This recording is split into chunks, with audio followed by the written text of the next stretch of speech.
उस बेगूसराय से ही पहली बार AK-47 के गोलियों की तड़तड़ाहट जरायम की दुनिया में गूंजी थी। तब अपराध की दुनिया को AK-47 से इंट्रो कराया था बेगूसराय के अशोक सम्राट ने। उस अशोक सम्राट ने जिसे बाहुबलियों का बाहुबली कहा जाता था।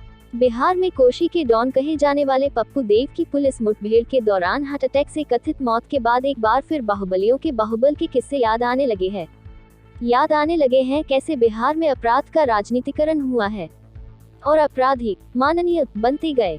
हम नाम नहीं बताएंगे उनका, एक हो तो बताएं, यहाँ तो दर्जनों हैं। बाहुबलियों का बाहुबली अशोक सम्राट अशोका सम्राट पप्पू देव की तरह ही माननीय बनना चाहता था, लेकिन पप्पू देव की तरह ही उसकी ये हसरत पूरी नहीं हो पाई। वो माननीय बनता इससे पहले पुलिस की गोली का शिकार हो गया। बाहुबली जो डबल माँ था।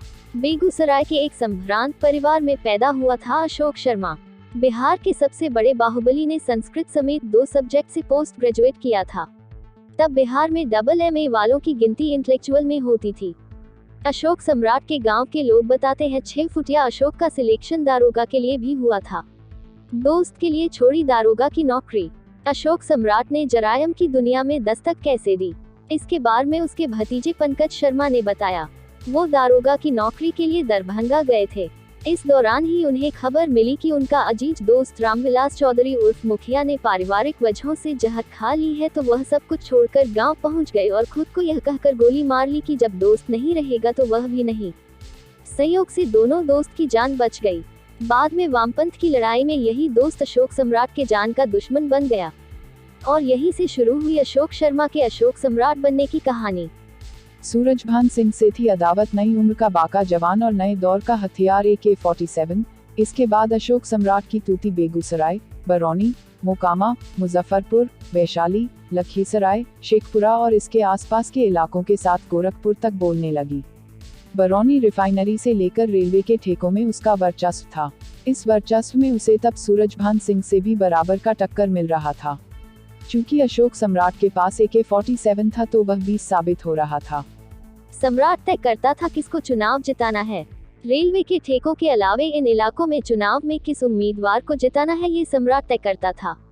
उसके गुंडे बूथ कैप्चरिंग से लेकर लोगों को डरा धमका कर वोट दिलाने का काम करते थे। अशोक सम्राट से नजदीकी के चलते ही बृजबिहारी प्रसाद की पटना में हत्या हुई थी। माना जाता है कि उनकी हत्या UP के कुख्यात श्री प्रकाश शुक्ला ने की थी। SP आवास के आगे फेंका AK-47। DGP से रिटायर हुए गुप्तेश्वर पांडेय जो बेगूसराय के SP भी रह चुके हैं, वो उस दौर को याद करते हुए कहते हैं कि अशोक सम्राट पूरे बिहार का सबसे बड़ा अपराधी था। वह कानून को कुछ नहीं समझता था। उसने अपने PA मिनी नरेश की हत्या का बदला लेने के लिए मुजफ्फरपुर के छाता चौक पर दिन दहाड़े AK-47 से बाहुबली चंद्रेश्वर सिंह को भून दिया था। उन्होंने बताया कि SP रहते हुए उन्होंने सम्राट के खिलाफ बेगूसराय में 40 से ज्यादा छापेमारी की थी, जिसके बाद पुलिसिया दबिश से परेशान सम्राट के गुर्गे एक रात AK-47 और 200 राउंड गोली SP आवास के आगे फेंक कर चले गए। साथ ही उसने एक चिट्ठी भी छोड़ी थी जिसमें लिखा था, आप इस हथियार के पीछे पड़े हैं ना, लीजिए मैं आपको ये खुद दे रहा हूँ। इसके साथ ही उसने ये भी लिखा था कि वो बेगूसराय में कोई क्राइम नहीं करेगा और इसका उसने अंत तक पालन किया। माननीय बनने की थी हसरत। इधर बृजबिहारी प्रसाद की हत्या के बाद अशोक सम्राट ने अपराध की दुनिया में टिके रहने के लिए खुद राजनीति की ओट लेनी चाहिए। इसके बाद आनंद मोहन की पार्टी से उसका टिकट भी पक्का हो गया था, लेकिन वह चुनाव लड़ पाता उससे पहले 5 मई 1995 को हाजीपुर एनकाउंटर में मारा गया। अशोक सम्राट अपराध की दुनिया का कितना बड़ा नाम था, इसका अंदाजा इस बात से लगाया जा सकता है कि उसके एनकाउंटर करने वाले इंस्पेक्टर शशिभूषण शर्मा को प्रेसिडेंट मेडल से नवाजा गया तो वहीं उन्हें सीधे DSP भी बना दिया गया। रॉबिनहुड वाली थी सम्राट की छवि। बिहार के वरिष्ठ पत्रकार शिवेंद्र नारायण सिंह बताते हैं, अशोक सम्राट की बेगूसराय में रॉबिनहुड वाली छवि थी। लोग उसे घर का लड़का बताते थे। उसने बेगूसराय के आम लोगों को कभी नुकसान नहीं पहुंचाया। वह कभी शराब नहीं पीता था। अशोक सम्राट की शांत और शालीन छवि थी। वह हर रोज 3 घंटे पूजा करता था। कहा जाता था कि वह इतना शालीन और शरीफ दिखता था कि लोग यकीन नहीं कर पाते थे कि ये बिहार का सबसे बड़ा डॉन है। पटना में प्यार, बांका में शादी।